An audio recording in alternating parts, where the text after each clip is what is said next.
Tonight, a new report reveals the concerning effect lead exposure is having on Port Pirie children. And on par with Uluru and the Great Barrier Reef, the giant cuttlefish breeding ground added to the National Heritage List. From our 7 Spencer Gulf Studios, your nightly news with Madeline Kerr begins now. Good evening, thanks for joining us. First tonight, the results are in. There is still too much lead in the bloodstreams of Port Pirie children. And with the latest data from the 2022 annual report labelled as concerning, the continuous exposure to the toxic chemical could have an adverse effect on the next generation. Released this morning, SA Health's latest lead levels report paints a concerning picture. More than 40% of children tested in last year's survey recorded blood lead levels between 5 and 10 micrograms per decilitre. More concerningly, 8 children in Port Pirie recorded levels at 20 or above, 2 more than the year before. According to the National Health and Medical Research Council, anything over 10 micrograms per decilitre can have harmful effects on the organs and bodily functions. The under twos, because if we can intervene there, that's when our most effective interventions are in reducing blood lead levels for children and giving them the best start. Children who turned 2 last year were born after a period of higher lead in the air and were exposed to greater levels of lead. Reiterates there's still work to do in this space. We do see these levels fluctuate from time to time. Ideally what we're hoping to see is a marked reduction in blood lead levels over time. The lead smelter has been in continuous operation since 1889, and over this time airborne lead-contaminated dust has been transported through the city. There is a legacy lead issue as well as new emissions of lead as well. So really everyone has to do their part. Nyrstar responded to the annual report by saying 2 of their 4 key monitoring sites had their lowest levels on record. And this year they are progressing construction of their product recycling facility. Anyone with concerns about their blood lead levels, including pregnant people, people planning to get pregnant and families with young children, are encouraged to contact the Environmental Health Centre in Port Pirie. Annabelle Francis, 7 Spencer Gulf News. The suspiciously lit tyre fire is still burning at Lincoln Gap. With CFS crews working tirelessly to mitigate risks, SAPOL is still calling for dashcam footage that could identify the potential arsonist. Almost 5 days on, the fire continues to burn. In the early hours of last Thursday, 2 large infernos erupted within concrete tanks storing tyres at a popular highway rest stop. The CFS has been on site managing the fire ever since. So at many times we've had up to 30 firefighters on the scene across the day and night since Thursday morning when the job commenced. At this stage we've had crews coming in across Adelaide and also from the Eyre Peninsula as well to support us. So anywhere we've probably rotated over 100 crews throughout this event.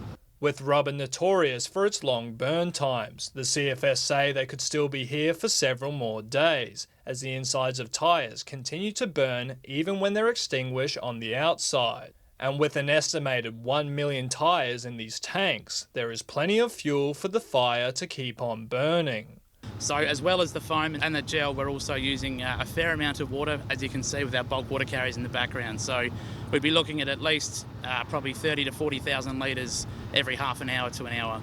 With the changing direction of smoke, seeing SAPOL temporarily shut down the adjacent highway on Friday and implementing new restrictions to account for the low visibility. To make sure that you close your windows, close your vents, and please observe the speed limits. Authorities say the company who stockpiled the tyres here are unlikely to be held accountable for the blaze. It comes after the Environment Protection Agency pursued enforcement action against the operator, only to discover they declared bankruptcy in 2020. I think there needs to be a real look at why all those tyres were allowed to be stored in the tank. I understand the chipper used to come every now and again, but that had all broken down some time ago, is what I'm told. Edwin McCarroll, 7 Spencer Golf News. A Port Lincoln woman has been arrested after she allegedly spat on a police officer. In the early hours of Sunday morning, police pulled over a 37-year-old woman who allegedly returned a positive blood alcohol test. It was then that police say she spat on one of the officers. Arrested on the spot, she was taken back to the station, where police say she then refused to redo the breath test before assaulting an additional 2 officers. The local woman has since been charged and has lost her licence for 12 months. A section of Point Lowly's coastline now joins the likes of Uluru, Bondi Beach and the Great Barrier Reef, appointed to the National Heritage List. The iconic area is home to some of the world's most fascinating creatures, the giant cuttlefish. More protection for some of our most colourful creatures. The largest breeding ground for the Australian giant cuttlefish has found its way onto the National Heritage List. Which is a really big deal. There's only 10 sites in South Australia that are on that list. So it's a recognition of the unique importance of the giant Australian cuttlefish breeding aggregation here on the Point Lowly Peninsula. The 4 kilometres of shallow rocky reef adjacent to Point Lowly has been selected because of its rich natural history and for its potential to support further research on cuttlefish spawning. The natural phenomenon occurs annually in May and August and attracts tourists from all over the world. I met people from Brazil, from the United States, from South Africa that had all heard about this breeding aggregation through diving magazines and other outlets. The heritage listing is expected to boost tourism to the site even more, while also providing practical benefits like added federal government protection. If there's ever any proposals for development that might put at risk potentially the cuttlefish, that will trigger federal environmental legislation. So it adds a layer of additional protection. Edwin McCarroll, 7 Spencer Golf News. Still to come tonight, no more mobile tower. Plans for a permanent solution for Broken Hill's mobile phone black spots. And from a family of donkeys to getting your hair braided, Silverton's Open Day deemed a huge success.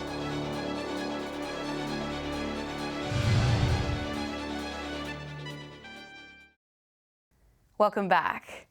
$250 million will be used to boost mobile phone reception in the far west of New South Wales.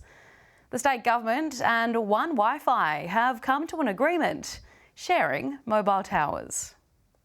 Don't have Telstra? No worries. Soon, people on the Optus or Vodafone networks will be able to get better coverage in far west towns like Wilcannia and Brewarrina, with over $5 million allocated to build a mobile tower. We're working really hard to make sure we bring coverage across the state, and in particular for the mobile area of our program, we want to make sure that everybody's phone works on the infrastructure that the taxpayers fund and the government's funding. Deputy Premier Paul Toole says ensuring everyone has proper access to reliable phone reception is a priority. When you talk about this, it's more than just mobile coverage. It means people have access to data, people can actually do business, kids can actually work from home, and it actually is important for tourism. Also on the horizon is a permanent tower to be built near the Broken Hill Racecourse. The tracks are notorious for having bad mobile phone reception. In the past, St Pat's and Ag Fair have had to use a temporary tower on wheels to get by. Especially for Broken Hill, we have now the ability to apply for a permanent tower out at the racecourse or thereabouts, which will cover Monday Bash, which is most important. It covers the racecourse, it covers our event centre and our Ag Fair. Joshua Mercer, 7 Spencer Golf News. The Silverton Village Committee held its open day on Saturday, encouraging locals and tourists to come and check out what the town has to offer. From hair braiding to jumping castles, there was something for everyone. It was so hot, even the locals were trying to find some shade. But that didn't stop hordes of people from coming out to the Silverton Open Day. It was government funding to sort of a recovery from COVID, get your community out there doing things. So, yeah, we thought, we'll have an open day and see if we can get some folks out to Silverton who maybe haven't been out here for a while, and it's worked pretty well. Some enjoyed the jumping castles, although it was easy to see which activities were the most popular, with adults and kids alike.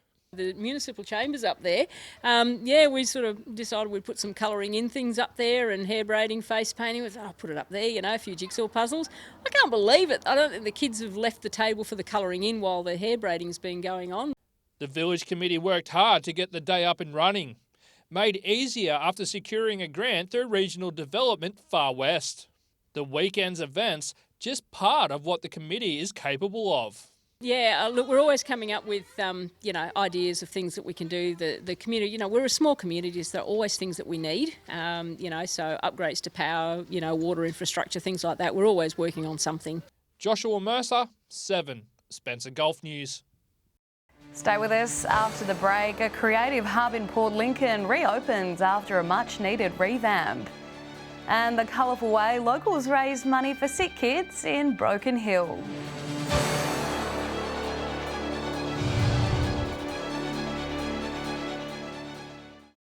Welcome back. Artists from all over the Eyre Peninsula were drawn to Port Lincoln over the weekend to celebrate the grand reopening of Art Area. The Arts and Culture Hub reopened its doors with a bang after some much-needed TLC.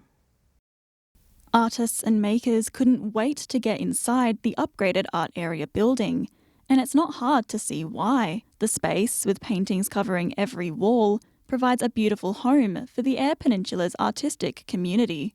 We have such an active arts community, and so great to see everybody coming out and getting involved, putting their work on show as well. The council, alongside Eyre Arts Action Incorporated, has ensured the building will be around for a long time to come.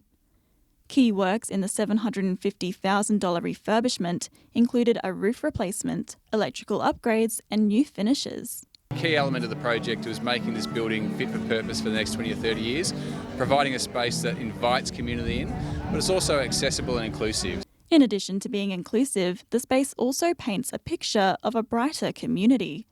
One of Council's most important jobs is to provide spaces that create healthy, intelligent communities, and we think that this is one. And the City of Port Lincoln is more than happy to do just that. Council's very proud to invest in our art and cultural community, and I think this building is an example that, we can provide the spaces, but it's the people that make the community in these areas.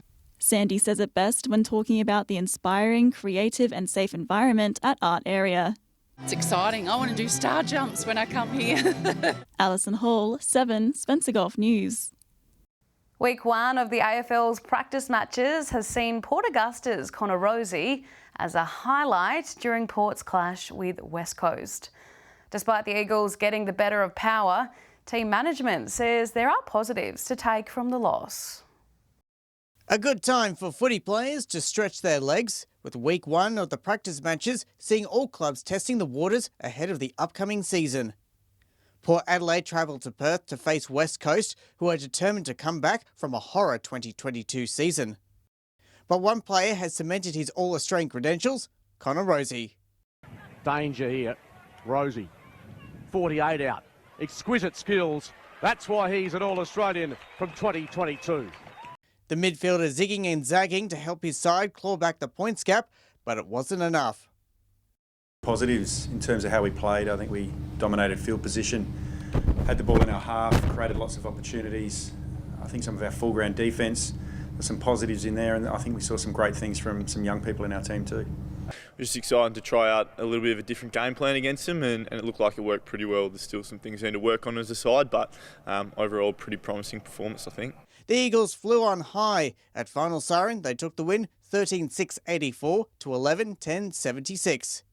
Meanwhile, the Crows, despite not having Tex Walker in their ranks this week, down the Dockers 12-5-77 to 10-6-66. Power is back in action in Perth on Thursday, facing the Dockers at Fremantle Oval. Daniel Pizarro, 7 Spencer Gulf News. Broken Hill's colour run was as colourful as you could imagine. People, as well as the park, were covered in all of the colours of the rainbow, raising money for Ronald McDonald House Adelaide. Yesterday's event was the last fundraiser for the Ride for Sick Kids charity, who'll be riding 1,000 kilometres from Melbourne to Adelaide at the end of March. Stay with us after the break. Finals fever in Broken Hill as the Barrier District Cricket League narrows down its top 2 teams. And heat reprieve in Port Augusta. We'll have the weather details with Alex Sykes.